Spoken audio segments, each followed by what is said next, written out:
राम समर्थ भाग क्रमांक 89 म्हणजेच 89 श्रीराम.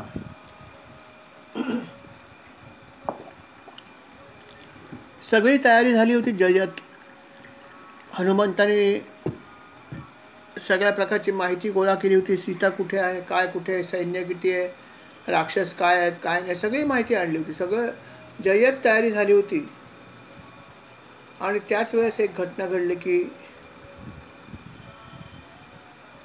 3 राक्षस जे आहेत ते या श्रीरामांच्या शिबिरावरती हवेमधून अर्थात उडत उडत आले आणि ते थेट शिबिरामध्ये उतरले. अर्थात हे राक्षस जेव्हा 3 जण खाली उतरले तेव्हा त्यांना सर्व वानरांनी घेरलं आणि म्हणाले, तुम्ही कशासाठी इथे आलात, कशासाठी आलात, काय करायला आलात सांगा आम्हाला. तेव्हा ते म्हणाले, आम्हाला रामाला भेटायचं आहे. तुम्ही निरोप द्या.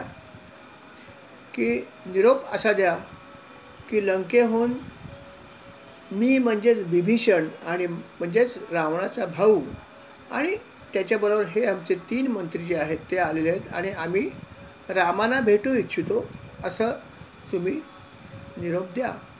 अर्थात सर्व वानरांनी त्यांना पकडलं होतं आणि ते सगळे रामाकडे आले. त्यांना घेऊन दरबार होताच तिथे सगळे वानर जमा झाले होते की काय झालं बघायला. सगळा मंत्रीगण तिथे होता आणि अर्थात त्या ठिकाणी विभीषण आणि हे 3 त्याचे महामंत्री जे होते ते तिथे पोचल्यावर ते अर्थात विभीषणाने रामाला लवून नमस्कार केला आणि म्हणाला, महाराज माझं नाव विभीषण आहे आणि मी रावणाचा भाऊ आहे सख्खा आणि मी आणि हे आमचे 3 मंत्री जे आहेत हे आम्ही तिघांनीही या लंकेचा त्याग केला आहे आणि आम्ही आपल्या चरणी शरण आलेलो आहोत. तेव्हा आपण आम्हाला आश्रय द्यावा ही आमची इच्छा आहे. अशा प्रकारे त्यांनी हे जाहीरपणे सांगितल्यावरती अर्थात रामांनी प्रोटोकॉलप्रमाणे म्हणजे रीतिरिवाजाप्रमाणे हा प्रश्न तिथल्या लोकांना विचारला, तिथल्या मंत्रीगणांना विचारला की तुमचा सल्ला काय आहे. तेव्हा तिथे जमलेले जे वानर होते, सुग्रीव असतील, अंगद असतील, अजून काही असतील, त्यांचे मंत्री होते सगळे, त्या लोकांनी एकमेकांमध्ये सल्लामसलत केली आणि असं सांगितलं रामाला की हे रामा, आम्हाला असं वाटतं की तुम्ही याच्याबरोबर समेट करण्याचा तर काही प्रश्न येतच नाही, ह्याला तर आश्रय देऊच नका. त्याच्याही पुढे जाऊन त्यांनी सांगितलं की याचा तुम्ही नाश करा, या तिघांचाही वध करा असा आमचा सल्ला आहे. अर्थात हा सल्ला सर्वांनी दिला, फक्त एक व्यक्तीने दिला नाही, तो म्हणजे हनुमंत. हनुमंत शांत बसला होता. सगळ्या महामंत्र्यांनी सल्ला दिला की हा जो आहे हा रावणाच्या दरबारातून आलेला आहेत हे लोक, शिवाय रावणाशी याचं नातं आहे, सख्खा भाऊच आहे आणि त्यामुळे याच्यावर विश्वास ठेवू नका, याला तुम्ही मारून टाका असं सर्व मंत्र्यांचं आणि सुग्रीवाचं पण म्हणणं होतं. पण या सर्व बाबतीमध्ये हनुमंत मात्र शांत उभे होते. त्याने काहीच आपलं तोंड उघडलं नाही, काहीच बोलले नाहीत. आणि अर्थात ही गोष्ट रामाच्या नजरेतून सुटली नाही आणि म्हणून प्रभू म्हणाल्या की हनुमंत, तू काहीच बोलत नाहीस, तुझा सल्ला काय आहे. तू सुग्रीवाचा मंत्री आहेस, एवढा मोठा त्याचा तू सल्लागार आहेस, पण तू काही बोलला नाहीस. तेव्हा म्हणाला की महाराज माझं मत वेगळं आहे. हरकत नाही, तू मत तर सांगायला काय हरकत आहे. ते म्हणाला माझं मत असं आहे की आपण जरूर ह्या विभीषणाला आणि 3 मंत्र्यांना आश्रय द्यावा, बाकी त्यांना इजा तर कुठल्याही प्रकारचे पोचवू नये असं माझं मत आहे. परंतु निर्णय आपल्या हातात आहे, कारण बाकी सर्व लोकांचं मत असं आहे उलटं आणि माझं एकट्याचं मत असं आहे. तेव्हा काय करायचं त्याचा जो शेवटचा भाग निर्णयाचा तो तुम्हालाच करायचा आहे. तेव्हा तुम्ही निर्णय घ्या काय करायचं ते, आमचं मत आम्ही सांगितलं. अर्थात रामाने निर्णय तोच घेतला जो हनुमंताने सांगितला. राम म्हणाले की जो माझ्या चरणी शरण येतो त्याला मी कधीही अंतर देत नाही. किती छान वाक्य सांगितलं बघा. श्रीराम म्हणाले, जो माझ्या चरणी शरण येतो त्याला मी कधीही अंतर देत नाही. हे वाक्य त्यांचं जे होते ते फक्त विभीषणासाठी नव्हतं, ते सगळ्यांसाठी आहे. की जो कोणी व्यक्ती, जो कोणी मनुष्य, जो कोणी प्राणी भगवंताच्या चरणी शरण जातो अनन्य भावाने, त्या व्यक्तीला भगवंत कधीही अंतर देत नाहीत. अनन्याश्चिंतयन्तो मां ये जनाः पर्युपासते तेषां नित्याभियुक्तानां योगक्षेमं वहाम्यहम्, असं भगवद्गीतेमध्ये भगवंताने सुद्धा म्हणलंय. शेवटी भगवंत एकच आहेत ना. त्रेतायुगामध्ये राम काय आणि द्वापर युगामध्ये कृष्ण काय, ब्रीद एकच होतं.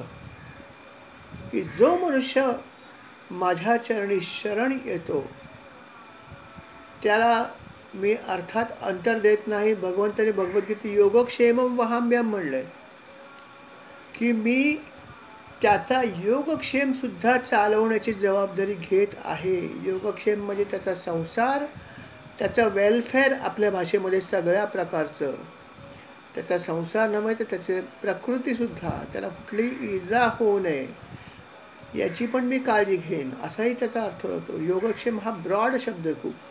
म्हणून त्या LICचं जे ब्रीदवाक्य त्यात म्हणलं की योगक्षेमं वहाम्यहम्, की आम्ही तुमची जे आहे ते वेलफेअर बघू पैसे देऊन, असं LIC म्हणते. आणि हे भगवंताने म्हणलेलं आहे. आणि अर्थात त्यामुळे भगवंताने त्याच्या चरणी हे शरण आले होते. आणि म्हणून भगवंत म्हणाले की जो माझ्या चरणी शरण आला आहे त्याला मी कधीही अंतर दिलं नाही आणि देणार नाही. आणि म्हणूनच हनुमंताने जो सल्ला दिला आहे तो सल्ला उचित आहे आणि मी यांना आश्रय देण्याचा निर्णय घेतलेला आहे. आणि अर्थात भगवंताच्या शब्दाच्या पुढे कोणीही नव्हतं.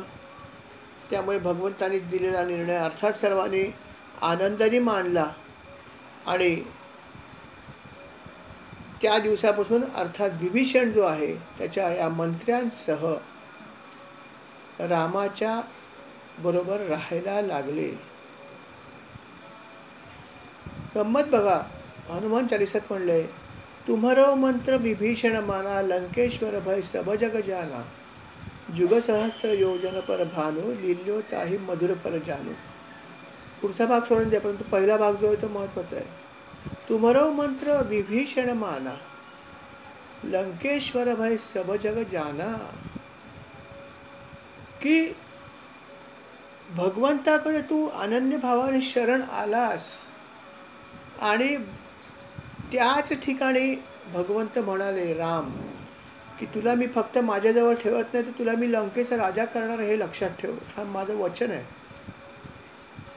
की तुला मी राज्याभिषेक पण आत्ताच करतो, राज्य नंतर देतो, पण तुला राज्याभिषेक मी इथेच करतो. आणि त्याने केला आहे असाही उल्लेख आहे की त्याला सांगितलं की आजपासून तू लंकेचा राजा आहेस, फक्त आता इथे आहेस, ती भूमी फक्त मला मिळवायची, ती तुला मी देणारच आहे, पण मी तुला राजाच मानतो. हे वचन भगवंताने दिलं आणि त्याप्रमाणे केलं. योगक्षेमं वहाम्यहम् केलं की नाही. त्याचं योगक्षेम म्हणजे त्याचा सुरक्षिततेची काळजी तर भगवंताने घेतली, परंतु त्याला हवं असलेलं राज्यसुद्धा भगवंताने देण्याचं वचन दिलं आणि त्याप्रमाणे केलं सुद्धा ना शेवटी. म्हणून तर भगवंत म्हणतात की योगक्षेमं वहाम्यहम्, मी तुझी संपूर्ण काळजी घेईन सगळ्या गोष्टींची, केवळ पैशाचीच नव्हे, संसाराचीच नव्हे, तर तुझ्या हेल्थची पण काळजी मी घेईन, असा त्याचा अर्थ आहे. आणि त्याप्रमाणे भगवंत आजपर्यंत वागले आहेत.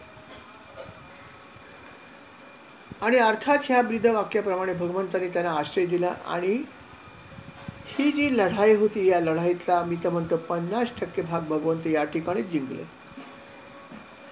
कारण जेव्हा एखाद्या गोटातली एखादी व्यक्ती आपल्याला येऊन मिळते तेव्हा त्यांची अर्धी शक्ती खरोखर संपलेली असते. कारण त्यांच्या सगळ्या गुपित गोष्टी ज्या आहेत त्या अर्थात येणाऱ्या माणसाला माहीत असतात. विभीषणाकडे सगळ्या गुपित गोष्टी, लंकेमध्ये असलेला प्रत्येकाचा गुह्य भाग काय तो त्याला माहीत होता, प्रत्येकाचा वीक पॉईंट त्याला माहीत होता. आणि त्यामुळेच जे आहे 50% युद्ध भगवंत याच ठिकाणी जिंकले होते. आणि त्याचा अर्थात पडताळा पुढे येणारच आहे. आणि अशा प्रकारे भगवंतानी ज्या विश्वासाने तो शरण आला होता, खरं पाहिलं तर त्याला सुद्धा काही लोक म्हणते जाऊ नका रामाकडे, कारण तुम्ही तिथे गेल्यावरती जर त्यांनी तुमचा वध केला तर काय करणार. पण त्यालाही विश्वास होता की नाही, भगवंताचं हे वृद्ध वाक्य आहे की ज्याला ज्याला जो जो मनुष्य शरण आला त्याला त्यांनी कधी अंतर दिलेलं नाही. त्यालाही विश्वास होता. तसाच महत्त्वाचा भाग आहे की आपल्याला भगवंतावर विश्वास पाहिजे की नाही, मी त्याच्या चरणी शरण आलेलो आहे आणि त्यामुळे तो माझा योगक्षेम नक्की बघेल असं भगवंताचं वचन आहे. हा विश्वास पण आम्हाला पाहिजे. विश्वास जर आपण दाखवला तर अर्थात त्या विश्वासाला अनुसरून वागण्याची जबाबदारी भगवंताची आहे. बॉल भगवंताच्या कोर्टात जाईल जर मी विश्वास दाखवला तर, अन्यथा नाही. आणि अर्थात त्या दिवसापासून जो आहे खऱ्या अर्थाने रामाची शक्ती वाढली की विभीषणासारखा आणि त्याच्या जोडीला 3 मंत्री जे आहेत ते या पक्षामध्ये येऊन मिळाले. हे सगळं झाल्यावरती आता भगवंत म्हणाले आता युद्ध करायला हरकत नाही. सगळ्या काही आपल्या औपचारिकता पूर्ण झालेल्या आहेत, तेव्हा युद्ध करायला हरकत नाही. परंतु एक ऑप्शन अजून बाकी आहे. कुठला? तर हनुमंत जे गेले होते ते काही अधिकृतपणे गेले नव्हते, ते अनधिकृतपणे आले होते. तिकडे टेहळणी करायला गेले होते, बरोबर आहे. आणि आता युद्ध होणार आहे तर आपल्याला अधिकृतपणे एक दूत तिकडे पाठवायला पाहिजे. ही जी पद्धत आहे त्याप्रमाणे आपण केलं पाहिजे. जोपर्यंत हे करत नाही तोपर्यंत उद्या युद्ध करण्याची खुमखुमी रामाला आहे असं होता कामा नये. तेव्हा सगळे नियम पाळले पाहिजेत. भगवान राम जे होते ते अर्थात धर्मयुद्ध करणारे होते, त्यामुळे अर्थात सगळे नियम पाळायचेच होते. मग ते म्हणले ठीक आहे, आपण हाही नियम पाळूया. इतके सगळं पाळले तर काय हरकत आहे. आणि मग कोण जाणार राजदूत म्हणून? बोला. अंगद म्हणाला मी जाईन, कोणालाही पाठवायची गरज नाही. मला पाठवा, मी हे तुमचं काम करतो. तुमचा निरोप मी देतो आणि त्याला सांगतो की बाबा युद्ध करायची इच्छा नाही वगैरे, जे काय सांगायचं मी सांगतो. आणि मग अंगद जो आहे त्याला ते राजदूत म्हणून अधिकृतपणे पाठवतात. जसं कौरव पांडवांच्या युद्धामध्ये हे काम भगवंतानी स्वतः केलं होतं. श्रीकृष्ण जे आहे ते राजदूत बनून गेले होते आणि ज्यांनी इतके प्रयत्न केले तरी पण कौरव तयार झाले नाहीत. प्रत्यक्ष भगवंताला अपयश बघावं लागलं. इतकंच कशाला, तर त्याच्या पलीकडे जाऊन दुर्योधनाचं तर डोकं असं होतं की दुर्योधन म्हणाला याला कैद करा. काय बोलायचं बघा, अशी बुद्धी दुर्योधनाची होती. कारण त्याच्याबरोबर लोक जी होती ती सगळे कुसंगतीची सगळी त्याला लागण झाली होती आणि म्हणून हे असं घडलं होतं. आणि या ठिकाणी मात्र त्याने अंगदाची निवड केली होती. आणि अंगद जो अर्थात या गादीचा युवराज होता, वालीचा पुत्र. आणि हा अंगद तिथून अर्थात ITमध्ये आपली गदा त्याने घेतली आणि तो कूच केली. त्यांनी यथावकाश तो लंकेत पोचला आणि दरबाराचा वेळ झाल्यावरती तो दरबारामध्ये आला. त्याने रावणाला नमस्कार केला आणि म्हणाला, महाराज मला प्रभू रामचंद्राने पाठवलेलं आहे, माझं नाव अंगद आहे आणि मी राजदूत म्हणून आलो आहे. तेव्हा तुम्ही मला मी काय सांगतो ते नीट ऐकावे अशी माझी आपल्याला विनंती आहे. रावण हा अतिशय उद्दाम, रावणाला गर्व खूप. रावणाने त्याला बसायला आसन पण दिलं नाही. तो म्हणाला, अहो राजदूत हा जो असतो त्याला तुम्ही आसन द्यायला पाहिजे, त्याचा यथोचित सत्कार करायला पाहिजे, कारण माझा प्रयत्न युद्ध टाळण्याचा, तेव्हा तुम्ही मला आसन द्यायला पाहिजे. तो म्हणलं, मी वानरांना आसन देत नाही, तुच्छ लोकांना मी आसन बिसन देत नाही. माझ्या कोणतरी समतोल मनुष्य पाहिजे, माझ्यासारखा कोणतरी शक्तिशाली, तर गोष्ट वेगळी. तेव्हा जो अंगद आहे त्याला थोडंसं हसायला आलं. तो म्हणलं, या प्रश्नाचं मी तुम्हाला उत्तर देईनच नंतर, पण आता मी माझं आसन मी स्वतःच निर्माण करतो. आणि अर्थात त्यांनी आपली शेपटी जी आहे ती वाढवली आणि वाढवून त्याचे वेटोळे केले आणि इतकी उंच केली की त्या शेपटीचं वेटोळे जेव्हा त्या बेटोळ्यावर जेव्हा तो जाऊन स्वतः बसला तेव्हा रावणापेक्षा उंच जाऊन बसल्यासारखं दिसत होतं. रावण खाली आणि अंगद वर. म्हणलं आता हे माझं आसन आहे. रावणाला काय बोलायचं समजेना. मग म्हणाला महाराज आता ऐका मी काय म्हणतो ते महत्त्वाचं आहे. असं आहे की आमच्या प्रभू रामचंद्राने तुम्हाला निरोप दिला आहे की आम्हाला युद्ध करायची इच्छा नाही आहे. युद्धासाठी आम्ही सज्ज आहोत. आमची वानर सेना चतुरंग सज्ज आहे. ती फक्त सेतूच्या पलीकडे उभी आहे. सेतू ओलांडला नाही. मी एकटाच इथे ओलांडून आलो आहे. का तर फक्त तुम्हाला एक संधी देण्यासाठी की यापुढे सुद्धा आम्हाला युद्ध करायची इच्छा नाही. फक्त तुम्ही सीतामातेला सोडून द्या. तिला जर सोडून दिलं तर आम्ही असेच परत जाऊ. तेव्हा लंकेचा विनाश टाळायचा असेल तर तुम्ही ही अट मान्य करा असा सल्ला अंगदाने दिला. तेव्हा रावणाला थोडंसं हसायला. रावण म्हणला काय तुम्ही काय करणार जर तुमचा सल्ला मी नाही मानला तर काय करणार. तो म्हणाला महाराज काय करणार म्हणजे अहो आमची चतुरंग सेना आहे वानरांची. तुमच्यावर आम्ही हल्ला करू. रावण खो खो खो खो हसायला लागला. तुमची सेना कोणाची सेना. वानर सेना. तुमची ही वानर सेना माझ्यावर हल्ला करणार आणि माझा पराभव करणार. रावण खो खो खो खो परत हसायला लागला. अरे कोणाशी युद्ध करायला निघाला काय माहिती का. अरे ज्यांनी त्रैलोक्याला जिंकून घेतलंय, इंद्राचा पराभव केलाय, अशा ह्या राक्षसांच्या राजाला तू ही धमकी देतोयस. आणि जग किंचित वानर ते काय. तुम्ही काय युद्ध करणार आमच्याशी राक्षसांबरोबर. कसली धमकी देतोस कोणाला देतोयस असं म्हणून तो हसायला लागला. तेव्हा तो म्हणाला की रावणा तू विसरून गेलायस. तुला वाटतं तसं नाही आहे. आमचे सगळे जे वानर आहेत ते शक्तिशाली आहेत. तू वानर आहेत म्हणून हसू नकोस. खूप शक्तिशाली आहेत. तो म्हटलं काय शक्तिशाली आहेत. कसली शक्तिशाली. तुमची कसली आली शक्ती. तो म्हटलं तुला एक चुणूक दाखवतो. म्हणे हा आता मी जमिनीवर उभा राहतो. म्हणून अंगद जमिनीवर येऊन उभा राहिला. आसन सोडून दिलं. म्हणाला मी आता जमिनीवर उभा आहे. माझा हा पाय मी पुढे ठेवतो. हा पाय तुझ्या दरबारामध्ये जर इतके शक्तिशाली लोक आहेत तू म्हणतोस ना, कोणीतरी येऊन माझा हा पाय उचलून दाखवावा. माझी शक्ती काय ते तुला समजेल. रावण म्हणाल तू यत्किंचित वानर तुझी काय ती शक्ती आहे. ठीक आहे तुला काय करायचं कर मी दाखवत होतो आमची शक्ती किती आहे. तो म्हणाला ठीक आहे. अंगदाने एक पाय समोर मस्तपैकी घट्ट रोवून उभा राहिला पुढे करून. म्हणाले हा पाय फक्त उचलून दाखवा. रावण म्हणला काय मोठी गोष्ट आहे. बाजूला उभे असलेल्या सैनिकांचा जा रे त्याचा पाय उचला. सैनिक दरबारामध्ये होते ते पुढे आले. 2-3 सैनिक त्यांनी पायाला घट्ट धरलं आणि खेचायचा प्रयत्न केला. हलतच नाही. जे काय आसपासचे सैनिक होते सगळे आले. सगळ्यांनी हात लावला. हलत नाही. तेव्हा रावणाने राक्षसांकडे बघितलं. राक्षस सगळे एकसे एक होतेच तिथे. एकामागे एक राक्षस येतोय. शक्तीचा फार गर्व. भरपूर शक्ती लावून ते त्याच्या पायाला हलवण्याचा प्रयत्न करतात. पण पाय हलत नव्हता अजिबात. उचलणं आणि लांब ढकलणं तर लांब राहिलं. पाय हलता हलेना. एक पाय होतं पण हलता हलेना. सगळे एकामागे एक राक्षस येत आहेत. मोठे मोठे महावीर होते सगळे. पण कोणाला सुद्धा अंगदाचा पाय हलवता येत नव्हता. अंगद म्हणाला तुझा दरबार व्यर्थ आहे.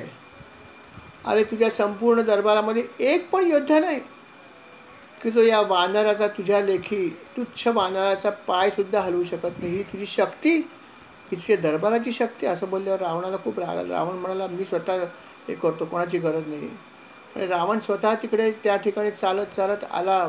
आसन सोडून आला आणि त्यांनी जे आहे तो अंगदाच्या पायापाशी बसला आणि पायाला त्याने हात लावला. तेवढ्यात अंगद म्हणाला नको आता बस. म्हणे का आता घाबरलास का. घाबरलं नाही महाराज. मी फक्त तुम्हाला चुणूक दाखवत होतो की एक क्षुल्लक वानर तुमच्या नजरेमध्ये असलेला, ज्याच्या पायाशी आज तुम्ही बसला आहात. विचार करा. भर दरबारामध्ये स्वतःला त्रैलोक्याचा स्वामी समजणारा ह्या शक्तिशाली रावणाला आज एका यत्किंचित वानराच्या पायाशी भर दरबारात बसायची पाळी आली. यापेक्षा अजून मोठं यश कुठलं आहे ते मला सांगा. आणि रावणाला लक्षात आले खरंच की हा यत्किंचित वानर आहे आणि आपण त्याच्या पायाशी बसलो, त्याचा पाय धरून खेचणार आहोत. काय आहे? रावण पटकन उभा राहिला. म्हणाले आता उत्तर मिळालं, शक्ती वानरांची किती आहे? मी फक्त एक वानर आहे, असे अनेक वानर तिथे आहेत जे परमशक्तिशाली आहेत, हे लक्षात ठेवा. तो म्हणाला वानरा तुझं नाव काय? मला ऐकायला आवडेल. म्हणाला विसरलास रावणा? विसरलास? अरे अनेक वर्षापूर्वी तू माझ्या पाळण्यावरती होतास. ज्या पाळण्यामध्ये मी झोपायचो त्या पाळण्यावर तुला टांगून ठेवलं होतं माझ्या बाबांनी खेळणं म्हणून. ज्याच्यात तू पाळण्यावर खेळणं म्हणून होतास तो बाळ म्हणजे मी आहे. माझं नाव अंगद आहे. मी वाली पुत्र आहे. किती शक्तिशाली होता बघा वाली. वालीने रावणाला बखोटीत धरून त्या पाळण्यावर आणून ठेवलं होतं. आणि त्या पाळण्यामध्ये कोण? तर अंगद. अंगदसुद्धा किती शक्तिशाली होता बघा, की कुठल्या दरबारातल्या एकाला पण त्याचा पाय हलवता आला नाही. आणि अर्थात रावण जो आहे तो क्षणात उठून उभा राहिला. म्हणाला जा, मला तुझ्याशी युद्ध करायची. पहिला तो त्याला काय म्हणाला की अरे बघा, रावणातला राजकारणी थोडा जागा झाला.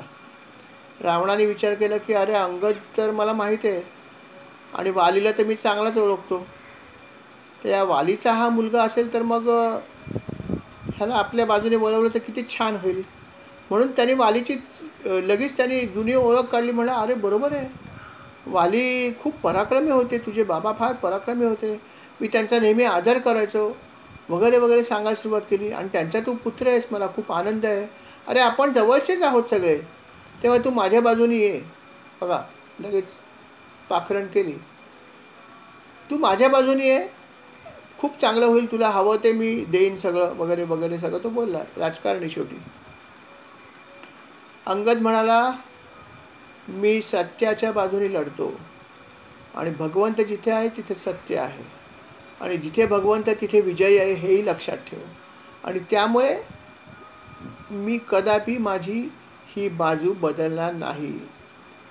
जरी यत्किंचित वानर असलो तरी पण आमची नीतिमत्ता यत्किंचित नाही, हे लक्षात ठेव.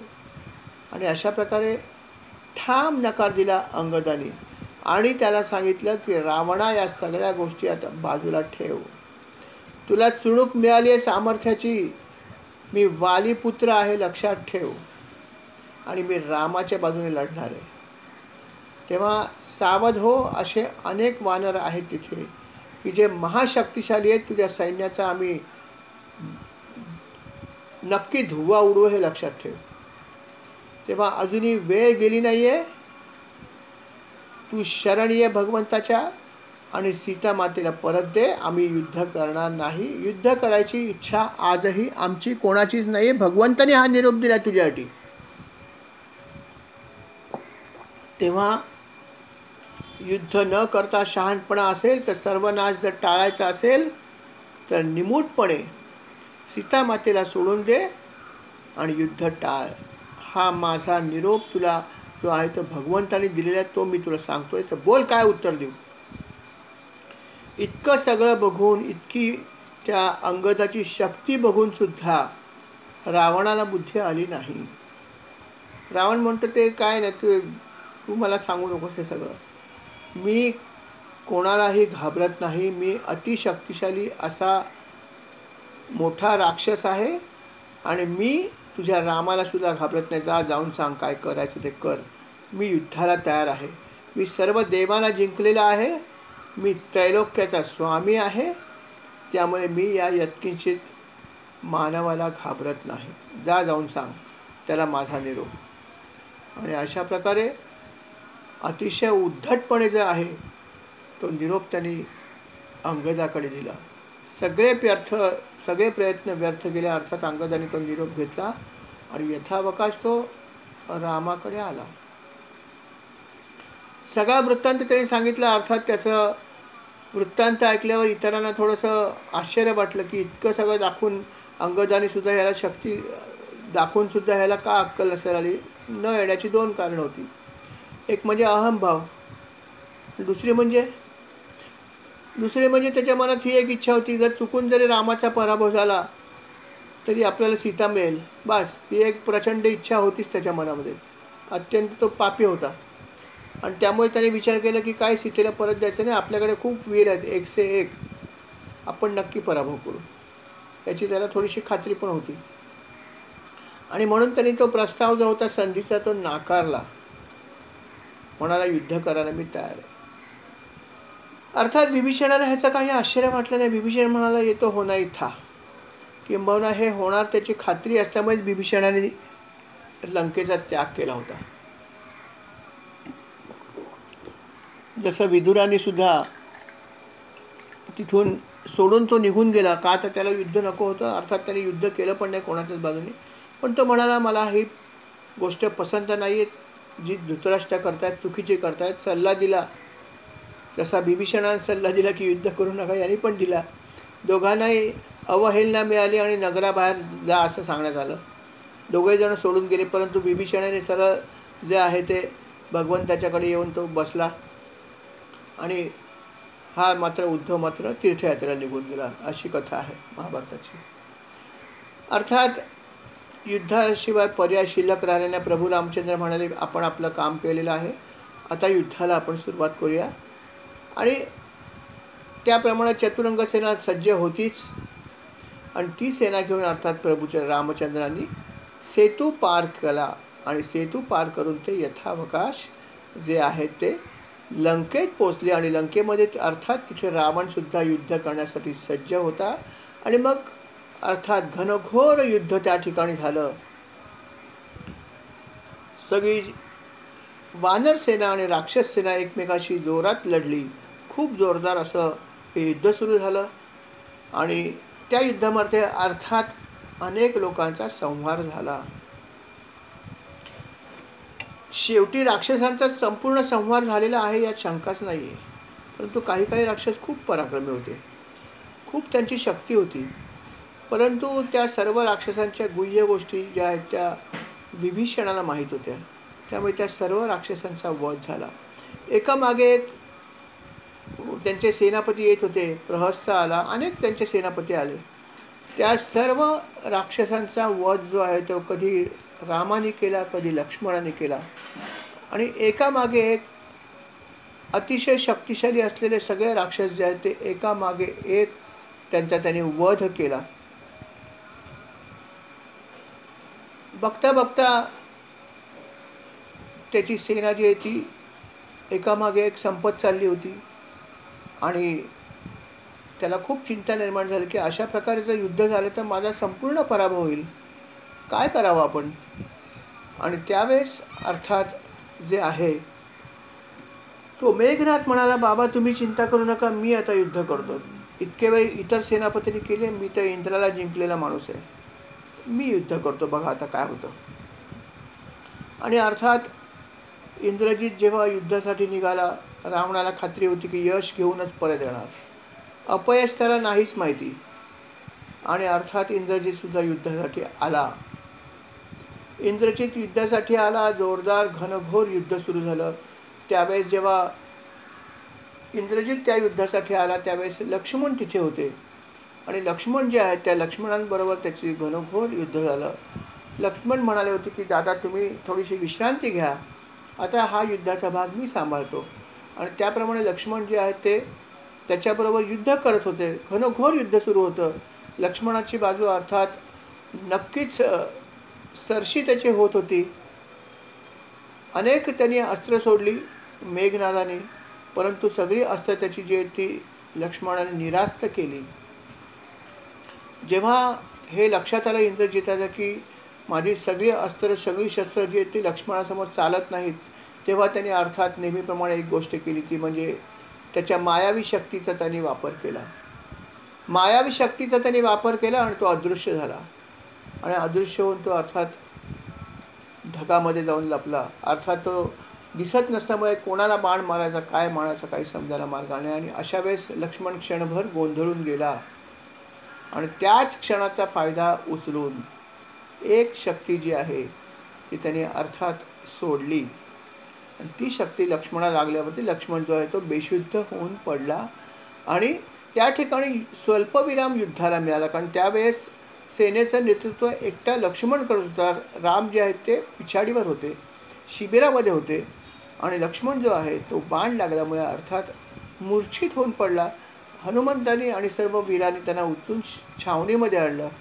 आणि या ठिकाणी अशी गंमत घडली की जेव्हा अशा प्रकारे लक्ष्मण खाली पडला तेव्हा सर्व राक्षसांना वाटलं की लक्ष्मणाचा मृत्यू झालेला आहे आणि म्हणून त्यांनी आनंदोत्सव साजरा करायला सुरुवात केली. राक्षसांच्या गोटामध्ये आनंदोत्सव चालू होता आणि या ठिकाणी अर्थात शोकाची कळा होती. जेव्हा रामाला समजलं की लक्ष्मण अशा प्रकारे बेशुद्ध पडले तर रामाला चिंता निर्माण झाली. त्यावेळेस सुषेण नावाचे जे अतिशय निष्णात असे जे वैद्य होते त्यांना पाचारण केलं. कोणी पाचारण केलं तर विभीषणाने केलं. विभीषणाला बऱ्याच गोष्टी माहीत होत्या आणि लंकेमध्ये कोण चांगला आहे हे त्याला माहीत होतं म्हणून त्याने सांगितलं की महाराज मी बोलवतो वैद्याला. आणि त्यांनी सुषेण नावाच्या या वैद्याला बोलवलं आणि मग तो वैद्य तिथे आला. त्यांनी बघितलं आणि तो म्हणाला की एकच गोष्ट आहे की ती जर औषधे तुम्ही आणलीत तर त्या औषधामुळे नक्की लक्ष्मण वाचेल. परंतु ती औषधी अर्थात खूप लांब आहे, द्रोणागिरी पर्वतावर आहे आणि तिथून जाऊन ती आणावी लागेल. जो कोणीही आणेल ती सकाळच्या आत आणायला पाहिजे. आता रात्र झालेली आहे, संध्याकाळ झालेली आहे. आत्ताच्या आत्ता इथून जाऊन ती मी सांगत असलेली वेल जर कोणी उपटून आणली, तिथली औषधी जर कोणी आणली उपटून, तर नक्की त्याचा प्राण वाचेल यात शंका नाही. पण सकाळ व्हायच्या आत त्या व्यक्तीला हे आणणं जरुरी आहे. एकदा का सूर्याचा प्रकाश त्या वेलीवर पडला की त्याची शक्ती संपली. जोपर्यंत सूर्यकिरण पडत नाही तोपर्यंत ती शक्ती आहे. अशा प्रकारची ही अमृतवेल आहे. तेव्हा ही वेल मला आणून द्या, लक्ष्मणाचा जीव नक्की वाचेल यात शंका नाही. अर्थात हे काम कोण करणार? द्रोणागिरी पर्वत किती लांब, इतक्या लांब जाऊन इतक्या पटकन येण्याची शक्ती कोणाकडे आहे? अर्थात एकच आणि एकच व्यक्ती, ती म्हणजे हनुमंत होते. की हे अचाट काम फक्त हनुमंतच करत होते आणि ते अर्थात त्यांनी ती जबाबदारी आपल्याकडे घेतली. आणि हनुमंत म्हणाले महाराज हे काम मी नक्की करीन, आपला आशीर्वाद द्या. अर्थात रामाने आशीर्वाद दिला आणि जय श्रीराम म्हणून हनुमंताने उड्डाण केलं. आणि अर्थात वायुपुत्र हनुमान मनासी टाकिले मागे गतीसी तुलना नसे असं वर्णन आहे रामदास स्वामींनी केलेलं. की त्यांची गती जी आहे ती मनापेक्षा दुसरं वेग कुठल्या गोष्टीला मला सांगा? सर्वात जास्त वेग मनालाच आहे ना. या ठिकाणी मी मंदिरात आहे, दुसऱ्या क्षणी मी घरी असतो, तिसऱ्या क्षणी मी अजून कुठेतरी असतो, चौथ्या क्षणाला मी अजून कुठेतरी पोहोचतो. म्हणजे माझ्या मनाला किती वेळ लागतो एका ठिकाणी दुसऱ्या ठिकाणी जायला? काहीच लागत नाही. म्हणजे मनाची गती सर्वात जास्त आहे, प्रकाशाची गतीसुद्धा कमी आहे मनापेक्षा, असं म्हणलं तर हरकत नाही. आणि म्हणून रामदास स्वामींनी वर्णन केले की मनासी टाकिले मागे गतीसी तुलना नसे. अणूपासूनही ब्रह्मांडा एवढा होत असे. कधी अणू एवढा व्हायचा, कधी ब्रह्मांड एवढा व्हायचा. ही शक्ती फक्त हनुमंताकडे होती. आणि हनुमंताने अर्थात आपल्या शक्तीचा वापर केला आणि तो क्षणामध्ये जाऊन तिथे पोचला. द्रोणागिरी पर्वतावर तो तिथे जाऊन पोचला, त्या पर्टिक्युलर ठिकाणी जाऊन पोचला. ती वनस्पती अर्थात त्याला दिसली, परंतु त्याला ती वनस्पती नीट ओळखता आली नाही. जरी त्याला किती वर्णन करून सांगितलं असलं तरी पण त्याला ती वनस्पती नीट ओळखता आली नाही. त्यामुळे त्याला विवंचना पडली की याच्यातली कुठली वनस्पती ही अमृतवेल आहे आणि कुठली नाही हे त्याला समजेना. तेव्हा त्याने विचार केला की आता एकच आहे की आपण हा पर्वतच उचलून घेऊन जावा. आणि अर्थात हे अचाट काम फक्त हनुमंतच करू शकत होते. आणि त्याने क्षणामध्ये ते शिखर संपूर्ण पर्वताचं तोडलं आणि हातात घेतलं आणि जय श्रीराम म्हणून त्यांनी परत एकदा उड्डाण केलं. आणि अर्थात अशा प्रकारे हातामध्ये हे प्रचंड असं शिखर पर्वताचं जे द्रोणागिरी पर्वताचं त्यांनी हातात घेतलं एका हातात आणि आकाशमार्गाने सूर्योदयाच्या आत तो हजर झाला. सगळे लोक त्याच्या डोळ्यात प्राण आणून सगळे लोक वाट बघत होते की हनुमंत कधी येतात बघूया. आणि हनुमंत बघता बघता परत आला आणि येताना प्रचंड असं हे पर्वताचं शिखर घेऊन आले. तेव्हा सुषेण जे आहेत ते थोडेसे चकित झाले. म्हणाले, अहो तुम्ही हे काय आणलंय? मला फक्त एक वेल पाहिजे. हनुमंत म्हणाले, काय करावं, मी आहे वानर, मला काय समजलं नाही कुठली वनस्पती ह्यातली पाहिजे. फक्त मला माहीत होतं की या शिखरावरती आहे, म्हणून मी संपूर्ण शिखरच तोडून आणलेलं आहे. तुम्हाला हवं ते घ्या. आणि ते शिखर त्याने तिथे ठेवलं. अर्थात त्यांना हवी असलेली अमृतवेल त्या ठिकाणी होती. ती अमृतवेल सुषेण वैद्याने घेतली आणि त्याचा रस केवळ त्यांनी जो आहे तो लक्ष्मणाला पाजला आणि चमत्कार घडला. लक्ष्मणाने डोळे उघडले. दुसऱ्या क्षणी त्याची मूर्छा जी आहे ती निघून गेली आणि लक्ष्मण उठून बसला. आणि उठून बसल्यावर पहिला प्रश्न केला, कुठे आहे तो इंद्रजित? मला त्याच्याशी लढायचं आहे.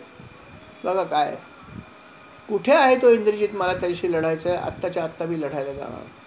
अर्थात प्रभू त्याला म्हणाले, युद्ध आपल्याला करायचं आहे, पण तुमचा आज जीवावरचं संकट हे टाळलं, हे या हनुमानाने टाळलेलं आहे. आणि अशा प्रकारे हनुमंताने आपली भक्ती काय असते ते परत एकदा दाखवून दिली. असे हे हनुमंत रामाचे परमभक्त. आणि अशा प्रकारे जीवावरचं हे संकट जे आहे ते टळलं. परत युद्धाला सुरुवात करायची होती, कारण इंद्रजित तिथे होता.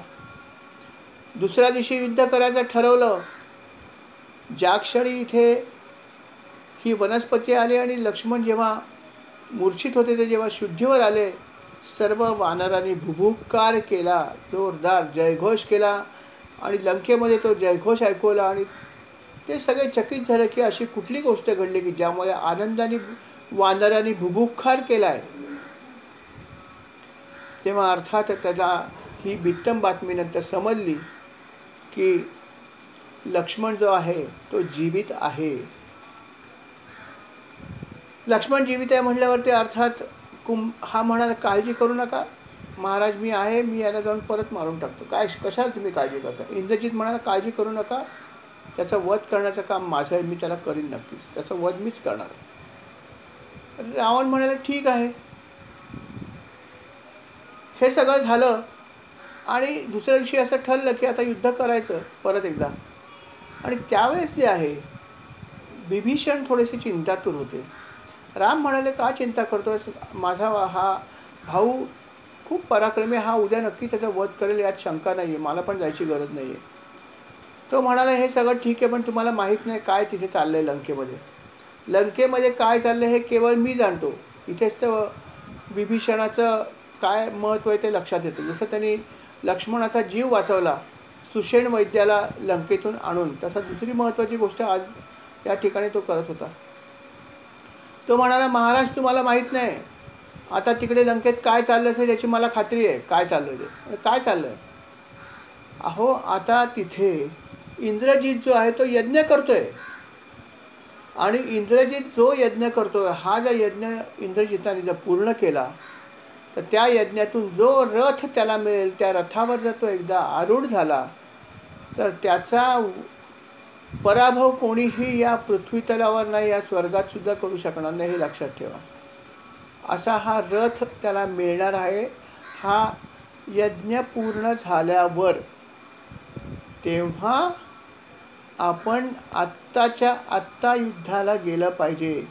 एकदा का रथ आला की युद्ध करू शकत नाही, हे लक्षात ठेवा. राम म्हणाले, मी असं युद्ध करू शकत नाही. असं कसं युद्ध करू? तो तिकडे यज्ञ करतोय आणि मी त्याच्यावर जाऊन काय बाण सोडू का? हे मी असं नाही करू शकत. मी हे युद्धबिद्ध असं नाही करू शकत. तो जेव्हा युद्धभूमीवर येईल तेव्हाच लक्ष्मण तू पण जायचं आणि मी पण जाईन, पाहिजे तर मी युद्ध करीन, पण आता युद्ध होणार नाही.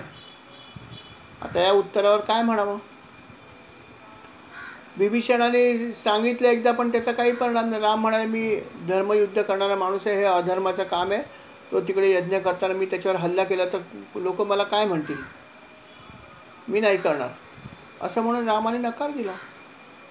विभीषणाला चिंता निर्माण झाली की हे असं झालं तर काय खरं नाही, उद्या परत लक्ष्मणाला असंच काहीतरी होईल, कारण परत त्याला अमोघ अस्त्र पण मिळेल एखादं, ते अमोघ अस्त्र चालवलं तर परत लक्ष्मणाला त्रास होऊ शकतो. तेव्हा तो म्हणाला काहीतरी उपाय केला पाहिजे. त्याने सुग्रीवाला सांगितलं आणि हनुमंताला सांगितलं, बाबानो, रामाला तर मी काय सांगून फायदा नाही. राम तर नाकाच्या सरळ रेषेत चालणारी व्यक्ती आहे. ती तर काही करणार नाही. आत्ता युद्धाला जायला पाहिजे. ते तर काही जाणार नाहीत. तुम्हीच काहीतरी केलं तर बघा. ते म्हणाले, बोला तुम्हीच सांगा आता काय करायचं. म्हणे एक काम करा, आत्ताच्या आत्ता कोणीतरी जा तिथे. फक्त एवढं करा तुम्ही जाऊन की त्या यज्ञाचा भंग करा. फक्त एवढं काम जरी तुम्ही केलं तरी यश आपल्याला मिळेल याची खात्री करा. पण आत्ताच्या आत्ता जाऊन जर तुम्ही यज्ञ भंग केला तर त्याला त्या यज्ञातून जो वर मिळणार तो मिळणार नाही. आणि जर वर नाही मिळाला तर त्याचा वध करणं शक्य होऊ शकतं. अन्यथा तो अवध्य होईल. तेव्हा त्वरा करा. आता हा सल्ला जर विभीषण नसता तर कोण देऊ शकलं असतं मला सांगा. विभीषण असल्यामुळे हा सल्ला देणं शक्य झालं, कारण त्यालाच फक्त माहीत होतं की हे असं हा करणार आहे. आणि दुसरी महत्त्वाची गोष्ट म्हणजे की हा यज्ञ कुठे करणार हेही फक्त त्याला माहीत होतं. कारण अशा प्रकारचा यज्ञ अर्थात गुप्त जागी होतो. शत्रूचं सैन्य तिकडे बसलेलं आहे युद्ध करायला, आणि अशा वेळेस आपण अशा गोष्टी काय उघडपणे करत नाही, गुप्तपणेच करायच्या असतात ना. आणि ती गुप्त जागा कुठे आहे हे फक्त आणि फक्त विभीषणाला माहीत होतं. आणि अर्थात विभीषणाने हे सगळं गुपित जे आहे ते सुग्रीव आणि हनुमंताला सांगितलं आणि म्हणाले, आता तुम्हाला काहीतरी करायला पाहिजे. युद्धनीतीप्रमाणे तुम्हाला वागायचं असेल तर आत्ता जा आणि त्या यज्ञाचा ध्वंस करा. बाकी काही नाही केले तरी चालेल, युद्धानंतर करा. हनुमंत म्हणाले, मी जातो. सुग्रीव महाराज तुम्ही बसा, मी जातो, एकटाच बास आहे, मला कोणाची तशी गरज पण नाही. आणि हनुमंत म्हणाले, मी निघतो. तेव्हा म्हणाले, नाही थोडे 4 वानर घेऊन जा, काय आहेत तर. ठीक आहे म्हणे, 4 वानर द्या, बस आम्ही पुरेसे आहोत. आणि अर्थात हनुमंत त्या जागी गेले ज्या जागी हा यज्ञ चालू होता. अतिशय ती गुप्त अशी जागा होती, परंतु ती कुठे आहे ह्याचं ज्ञान जे आहे ते अर्थात विभीषणाला होतं. आणि म्हणून ती जागा कुठे आहे हे त्यांनी पत्ता जो आहे तो अर्थात हनुमंताला सांगितलं. त्यावेळी हनुमंत त्या ठिकाणी पोहोचले. आणि त्यावेळेस इंद्रजित हा खरोखर यज्ञ करण्यामध्ये दंग होता. हनुमंताने आलेल्या वानरांना इशारा दिला, म्हणाला की यज्ञाचा भंग करायचा, यज्ञ उद्ध्वस्त झाला पाहिजे. बस वानरांनी लगेच पाणी आणलं आणि त्या यज्ञामध्ये टाकायला सुरुवात केली. झाडं तोडली, ती फेकून द्यायला सुरुवात केली. जमलेल्या सामानावरती त्यांनी सगळ्या गोष्टी उचलून फेकायला सुरुवात केली. अर्थात त्या ठिकाणी इंद्रजिताचं सैन्य नव्हतं, कारण ती खुफिया जागा होती, त्यामुळे युद्ध करायला कोणी नव्हतं. जे काय 1-2 सेवक होते त्या सेवकांचा ह्या वानरांनी एकाच फटक्यात वध करून टाकला. आणि त्याचा यज्ञ जो आहे त्यांनी भंग करायला सुरुवात केली. इतकं होत असताना सुद्धा हा जो इंद्रजित होता हा शांत होता. हा इंद्रजित काही करून तो यज्ञ पूर्ण करण्याचा प्रयत्न करत होता, कारण यज्ञ संपत आलेला. यज्ञाचा शेवटचा भाग सुरू होता. फक्त काही मिनिटं जर गेली असती तर यज्ञ पूर्ण होणार होता. आणि अर्थात हे हनुमंताला माहीत होते, त्यामुळे हनुमंताने त्वरेने तो यज्ञ उद्ध्वस्त केला. त्यांनी स्वतः प्रचंड पाणी आणलं आणि ते पाणी सगळं त्या यज्ञात ओतलं आणि यज्ञकुंडच थंड करून टाकलं. यज्ञकुंड थंड झाल्यावरती जी या गोष्टीचा स्वाहाकार करायचा होता तो स्वाहाकार करायचा राहून गेला. यज्ञ पूर्ण झाला, पण तो अर्धवट पूर्ण झाला. त्यातून रथ बाहेर यायला सुरुवात झाली होती, पण तो रथ मध्येच थांबला, कारण पुढचा भाग झालाच नाही. यज्ञ अर्धवट पूर्ण झाला आणि अर्थात तो यज्ञ भंग झाला. हनुमंतामुळे तो यज्ञ भंग झाला. यज्ञ भंग झाल्यावर मात्र जो आहे तो इंद्रजिताला प्रचंड क्रोध निर्माण झाला आणि इंद्रजिताने नाईलाजास्तव ते धनुष्य उचललं आणि त्यांनी युद्ध करायचं ठरवलं. परंतु दुसऱ्या क्षणी हनुमंत आणि जे त्याच्याबरोबरचे वानर होते त्याने तिथून उड्डाण केलं आणि ते निघून गेले. युद्ध करणं हा त्यांचा इच्छा त्यांची नव्हती, कारण त्यांना सांगितलं होतं विभीषणाने की युद्ध तुम्ही अजिबात करायचं नाही, फक्त यज्ञाचा भंग करा. आणि तुमच्याशी त्यावेळेस तो लढू शकणार नाही, कारण तो यज्ञ करण्यासाठी बसलेला आहे आणि त्यावेळी तो व्रतस्थ आहे. आणि व्रतस्थ असल्यामुळे तो हातात धनुष्य घेणार नाही. जर त्याने धनुष्य घेतलं तर ते खऱ्या अर्थाने त्याचा जो आहे तो यज्ञाचा भंग झाला असं समजा. आणि अर्थात असाही यज्ञाचा भंग केलाच होता आणि नाईलाज म्हणून का होईना परंतु इंद्रजिताने हातामध्ये धनुष्य घेतलं आणि संपूर्णपणे त्या यज्ञाचा जो आहे तो भंग झाला. आणि भंग झाल्या क्षणी हनुमंत आणि त्याच्याबरोबरचे जे वानर होते ते तिथून त्याने उड्डाण केलं आणि ते रामाच्या शिबिरात परत आले. अशा प्रकारे यज्ञाचा भंग झाला. आणि इंद्रजित म्हणाला, किती चुकीची गोष्ट घडली. तो रावणाला येऊन म्हणाला, महाराज आपण हे असं का होऊ दिलं, का मला आपण संरक्षण दिलं नाहीत. मी यज्ञामध्ये व्यस्त होतो, मला युद्ध करता येत नव्हतं. या क्षुल्लक वानरांनी माझा यज्ञ भंग केला, त्यामुळे आता तो यज्ञ न करताच मला युद्ध करावे लागेल. त्यामुळे आता काय होईल मला माहीत नाही. हे फार आवश्यक होतं खरं पाहिजे तर. रावण म्हणाला, कशा चिंता करतोस, तू इतका वीर आहेस, यज्ञ न करता पण तू अनेक गोष्टी जिंकलेल्या आहेत, तू कशाला काळजी करतोस, जा युद्धाला जा, नाही तर मी जातो. तो म्हणला, नाही तुम्ही जाऊ नका, मी युद्ध जोपर्यंत करतो तुम्हाला यायची गरज नाही. आणि अशा प्रकारे इंद्रजिताने परत एकदा युद्ध करायचं ठरवलं. आणि रावणाची सेना होतीच, रावणाची सेना घेतली आणि परत एकदा इंद्रजित युद्धासाठी सज्ज झाला. युद्धासाठी सज्ज झाल्यावर राम म्हणाले, लक्ष्मणा मी जातो युद्धाला. लक्ष्मण म्हणाले, नाही दादा, जे काम मी करायला घेतले ते पूर्ण मला करायचं आहे. मागच्या वेळेस तो इंद्रजित सुटला माझ्या हातून, पण यावेळेस नक्की मी त्याचा वध करणार आहे, हे लक्षात ठेवा. आणि अशा प्रकारे लक्ष्मणाने उद्गार काढले. आणि लक्ष्मण आणि अर्थात त्याच्याबरोबर हनुमंत आणि बाकी लोक होतेच. परत एकदा घनघोर युद्धाला सुरुवात झाली. युद्धाला प्रचंड तोंड लागलं. आणि नंतर युद्ध करता करता लक्ष्मण त्याला म्हणाले, इंद्रजित म्हणाला की आता आज तुझा मी वध केल्याशिवाय सोडणार नाही, लक्षात ठेव. तेव्हा लक्ष्मण म्हणाला की आज वध कोण कोणाचा करतो हे सर्व जग पाहेल. आणि मग त्यांनी धनुष्याला एक बाण लावला लक्ष्मणाने आणि म्हणाला, जर मी खरोखर रामाचा खरा भक्त असेन आणि जर मी व्रतस्थ राहिलो असेन, जितकी वर्ष राम वनवासामध्ये आहेत तितकी सगळी वर्ष जर मी खरोखर व्रतस्थ म्हणून राहिलो असेल तर हा बाण तुझा नक्की वध करेल. बघा काय शब्द काढलेत, त्याला फार महत्त्व आहे, काय उद्गार काढलेत, महत्त्व आहे. जर मी रामाचा खरा भक्त असेल आणि जर मी माझ्या भावाबरोबर राहिल्यावरती जर व्रतस्थ राहिलो असेल, बघा पत्नी घरी होती तरी व्रतस्थ म्हणून राहिला होता, जर मी व्रतस्थ राहिलो असेल तर हा बाण नक्की तुझा प्राण घेईल, असं म्हणून त्यांनी तो बाण लावला आणि तो बाण सोडला. आणि त्या बाणाने अर्थात इंद्रजिताचा वध केला. इंद्रजिताचा त्या बाणाने वध केला. ज्याने इंद्राला जिंकलं होतं, ज्याने सर्व देवांना जिंकलं होतं, असा हा इंद्रजित जो आहे तो अर्थात त्याचा वध घडला, तो लक्ष्मणाच्या हातून. आणि एक अतिशय मोठी अशी जी शक्ती होती रावणाची त्या युद्धानंतर कमी झाली. त्याचा आपल्या ह्या पुत्रावर खूप जो आहे तो भरोसा होता, कारण तो पुत्र होता सुद्धा पराक्रमी, त्यामुळे रावणाचा खूप त्याच्यावर विश्वास होता. परंतु जेव्हा त्याला असं समजलं की आपल्या या पुत्राचा सुद्धा, मेघनाथचा सुद्धा जेव्हा वध झाला आहे, तेव्हा त्याला खरं वाटलं नाही अगोदर की असंही होऊ शकतं का, परंतु असं घडलं होतं. आणि अर्थात असं घडण्याचं कारण होतं की लक्ष्मणाचा जो जन्म झाला होता तो याच्याच वधासाठी झाला होता. बेसिकली लक्ष्मणाने अनेक कामं केली होती, परंतु त्याचा खऱ्या अर्थाने जो अवतार आहे तो इंद्रजिताचा पराभव किंवा वध करण्यासाठीच झाला होता. कारण इंद्रजिताला जो वर प्राप्त झाला होता त्या वरामध्ये त्याचा मृत्यू अशा व्यक्तीकडून येणार होता की ज्याने लग्न केल्यावर सुद्धा 12 वर्ष व्रतस्थ राहिला, अशाच व्यक्तीकडून मृत्यू येईल असं त्याला सांगितलं होतं.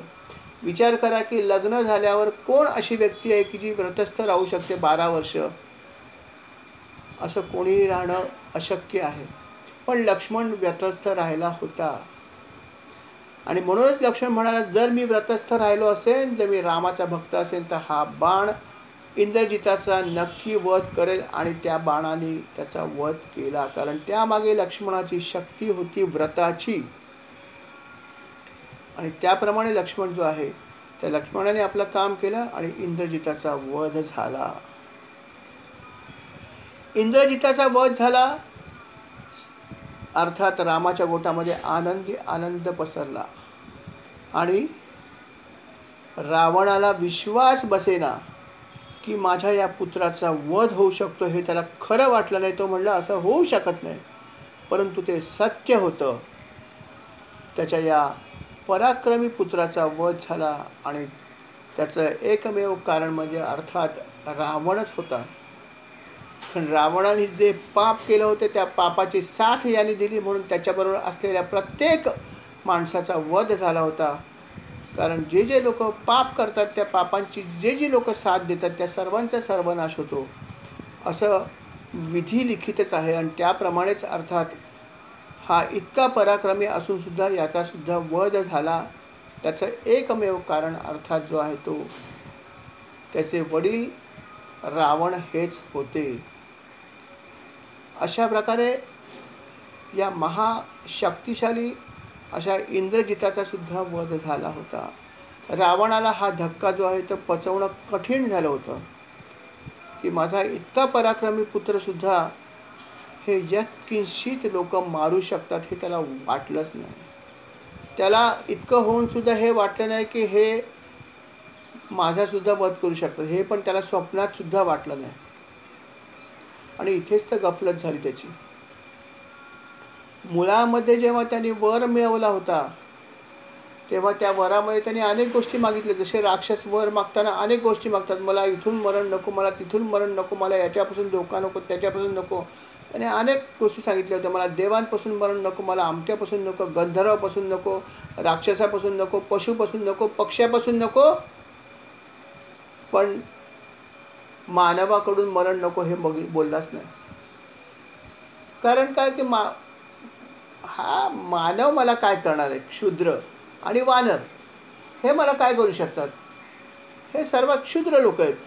त्यामुळे त्यांनी त्याच्याविषयी काहीच मागितलं नाही. ब्रह्मदेवाला म्हणाला मला बाकी सर्वांपासून मरण येऊ नये, त्यामुळे तो बेफिकीर होता. परंतु भगवंत चाणाक्षानं बरोबर अवतार घेतला, तो मानव रूपात घेतला आणि त्यामुळे हे होणारच होतं.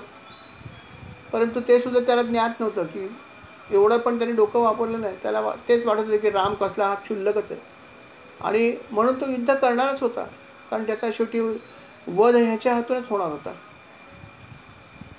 आणि अशा प्रकारे या युद्धातला एक अतिशय महत्त्वाचा असा टप्पा जो आहे तो या ठिकाणी घडला आणि त्याचा प्रिय पुत्र जो होता मेघनाथ त्याचा वध झाला होता. हे झाल्यावरती अर्थात त्याची जी पत्नी होती मंदोदरी, जी स्वतः अतिशय चांगली होती, तिने परत एकदा रावणाला सांगितलं अहो आता तरी तुम्हाला काहीतरी विचार करायला हरकत नाही, आपला प्रिय पुत्र जो आहे त्याचा वध झाला आहे, तेव्हा आता तरी तुम्ही सीता मातेला सोडून द्या आणि युद्धच आपण थांबूया. अजून कोणाचा विनाश होता कामा नये, बास झाला एवढा विनाश, ह्याच्या पलीकडे आता मला थांबायची इच्छा नाही. तिने खूप काही सांगितलं तरी पण रावणावर त्याचा काहीही परिणाम झाला नाही. रावण म्हणाला की मी एक श्रेष्ठ असा राक्षस आहे आणि मी नक्की रामाचा वध करीन, त्याला मी माझी जागा दाखवून देईन, तो कुठे आणि मी कुठे, आणि माझ्या पुत्राचा जो वध लक्ष्मणाने केला आहे त्याचा मी सूड उगवेन. म्हणजे अजून त्याची प्रतिज्ञा बळकट झाली का आता माझ्या मुलाच्या मृत्यूचा सूड उगवायचा आहे. अजून त्याची युद्ध करण्याची इच्छा प्रबळ झाली. म्हणतात ना की विनाशकाले विपरीत बुद्धी. आणि त्या प्रकारे तो म्हणाला नाही आता ते मी रामाला सोडणारच नाही, राम आणि लक्ष्मण सगळ्यांना इथेच मारणार आणि मगच युद्ध संपेल. अशा प्रकारे त्यांनी मंदोदरीचा प्रस्ताव जो आहे तो त्याने अर्थात धुडकावून लावला आणि म्हणाला की आता आपण परत एकदा युद्ध करायचं आहे. आणि तो युद्ध करण्यासाठी सज्ज झाला. अर्थात युद्ध करण्यासाठी रावण सज्ज झाल्यावर या खेपेस त्यांनी युद्धासाठी कुठला मोहरा निवडला हाही खूप महत्त्वाचा भाग होता. कारण आधी त्यांनी अर्थात स्वतःच्या मुलाला निवडलं होतं, यावेळेस तो कोणाला निवडणार होता हे अर्थात आपण जे आहे ते पुढल्या भागामध्ये बघूया. या ठिकाणी हा भाग क्रमांक जो आहे तो 89 संपत आहे. श्री राम समर्थ.